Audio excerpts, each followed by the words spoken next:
El mundo misterioso de Arthur C. Clarke.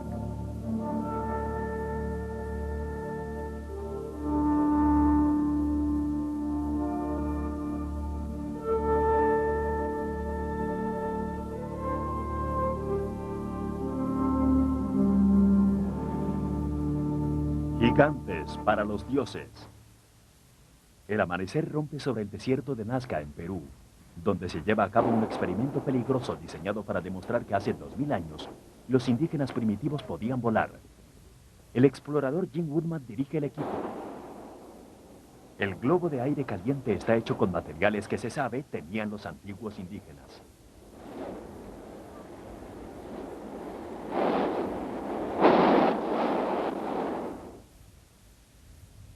La góndola de junco de Woodman se basa en los botes tradicionales del lago Titicaca.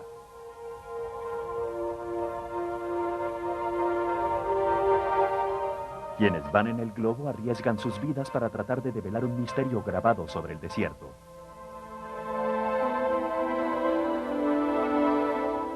Un libro fantástico de formas y líneas. Líneas tan extrañas y enigmáticas que algunos han imaginado que servían como aeropuerto para los antiguos astronautas.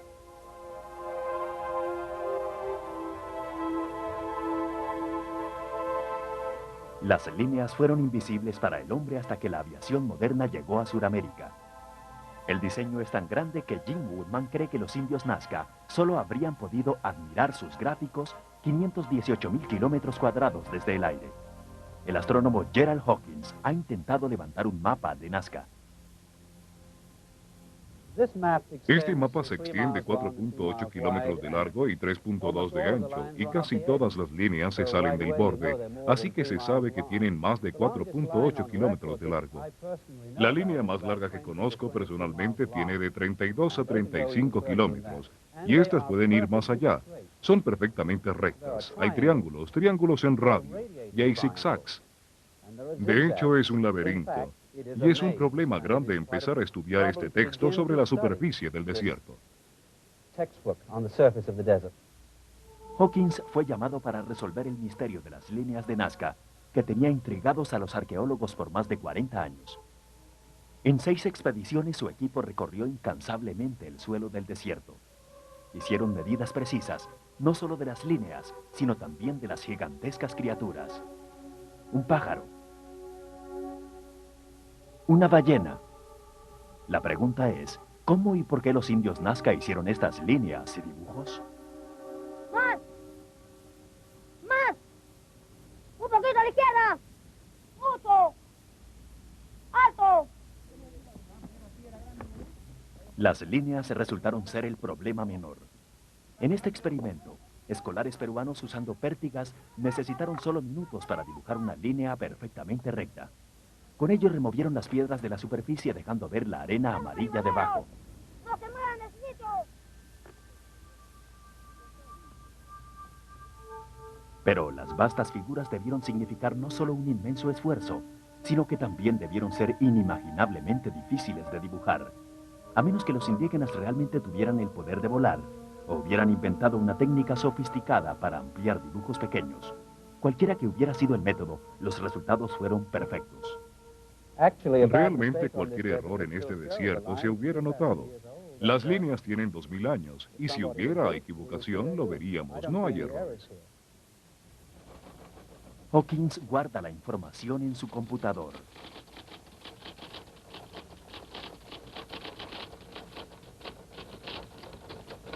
La teoría más probable es que las líneas eran un calendario astronómico que apuntaba a la salida y a la puesta del sol, la luna y las estrellas.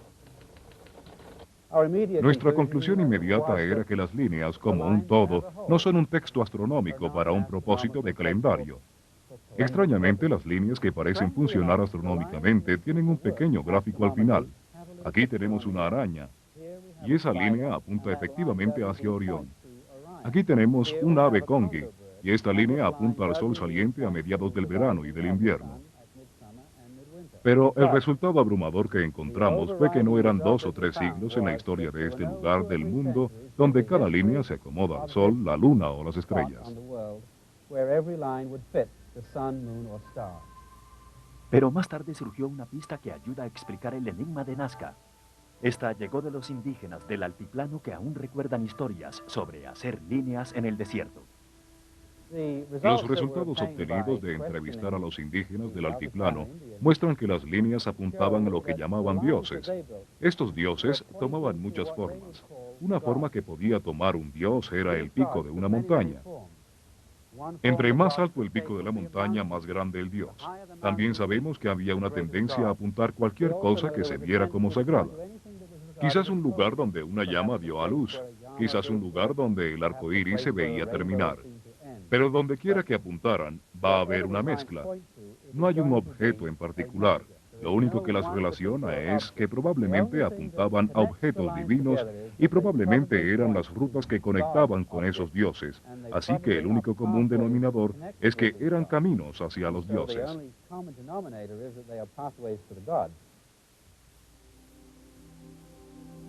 La urgencia de dejar una huella en el paisaje es también una característica del campo inglés. La primera de estas fue cortada por soldados de la Gran Guerra en las horas libres antes de la práctica de rifle.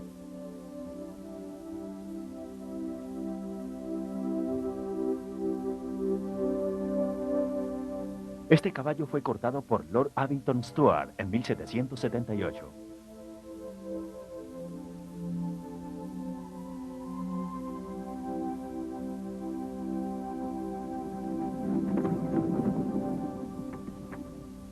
Pero todas las 50 o más figuras inglesas fueron cuidadas de generación en generación. Una de las más antiguas es el gigante Cern, el hombre rudo de Cern.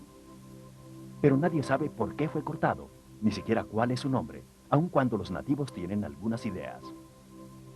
Realmente creo que es un dios celta, un símbolo sexual.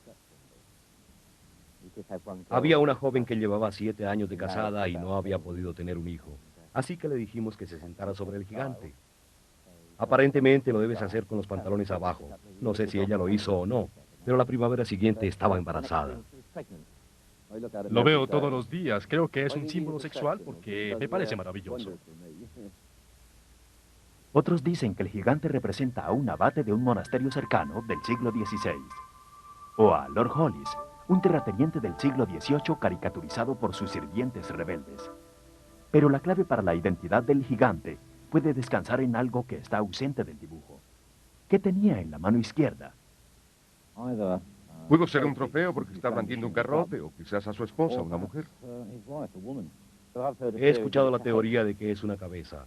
Sabe que mató a alguien y sostiene su cabeza en la mano. Dicen que era un perro, que sostenía un perro en esa mano con una cadena.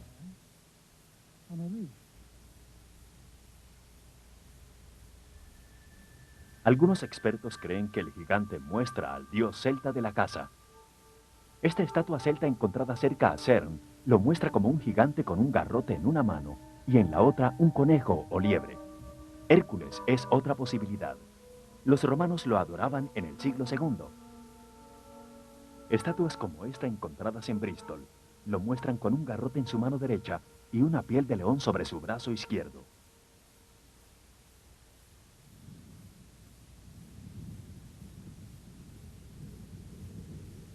Se utilizó una nueva técnica, una prueba de resistencia para establecer si el suelo alrededor del gigante había sido perturbado alguna vez.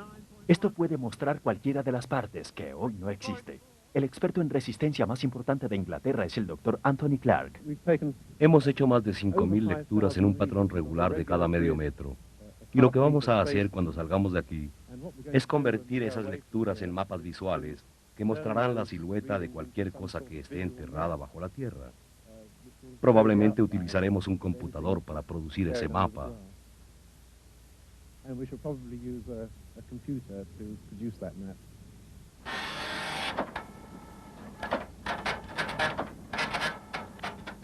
Demuestra ser un experimento histórico. En el mapa del computador aparece un área perturbada insospechada debajo del brazo izquierdo del gigante.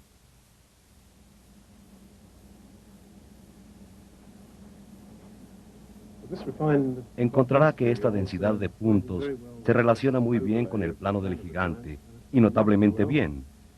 Y podemos ver las características tan claramente como creo que las veremos aquí.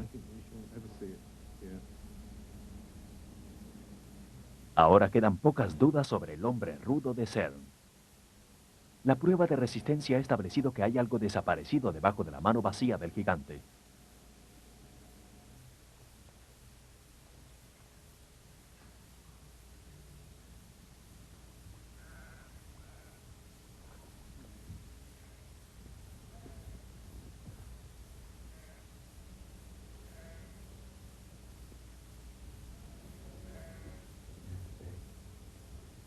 El arqueólogo David Thackeray utiliza los resultados de la prueba para restaurar la silueta completa del gigante, aunque sea por unas pocas horas, con un balde de cal.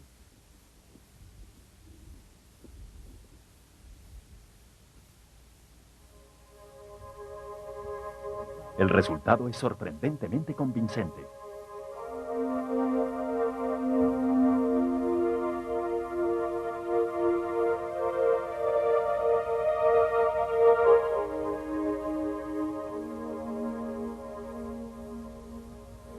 Me quedé sin palabras. El gigante de CERN, con sus partes faltantes, es la imagen de Hércules con su piel de león. Para David Thackeray, su parecido a la estatuilla romana es inequívoco. Tiene tantas de las características de Hércules según las imágenes del periodo romano.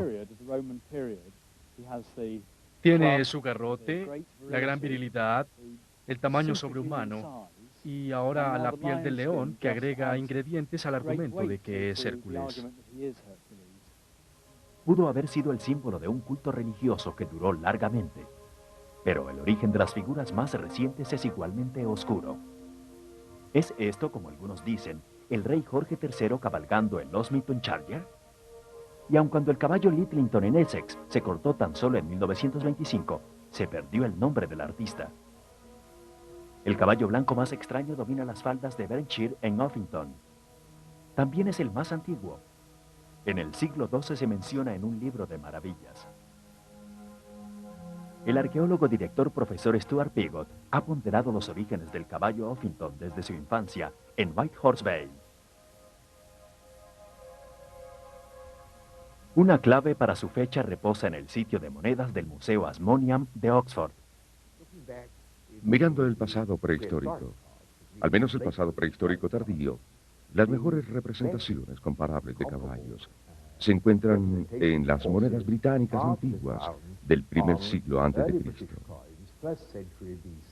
Preromanas, que muestran caballos en una de sus caras, y estos caballos parecen, para muchos de nosotros, muy comparables a la forma como se muestran los caballos sobre la colina. Todos comparten las mismas características. Un caballo. Hay una rueda que es ruina del prototipo original, el prototipo clásico de una carroza. Y el caballo se muestra de una forma clásica. Se muestra enlongado y desunido. Igual que el caballo blanco. Las piernas están separadas del cuerpo, se han convertido en bananas y zopencos. Y el cuello es largo.